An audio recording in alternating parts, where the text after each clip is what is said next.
أعوذ بالله من الشيطان الرجيم. بسم الله الرحمن الرحيم. ومن أحسن قولا ممن دعا إلى الله وعمل صالحا وقال إنني من المسلمين.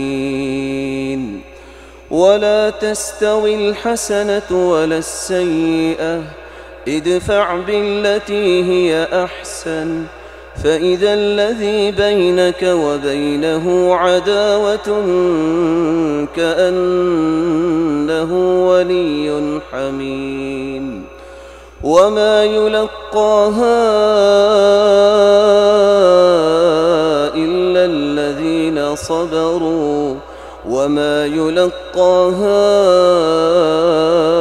إلا ذو حظ عظيم. وإما ينزغنك من الشيطان نزغ فاستعذ بالله إنه هو السميع العليم.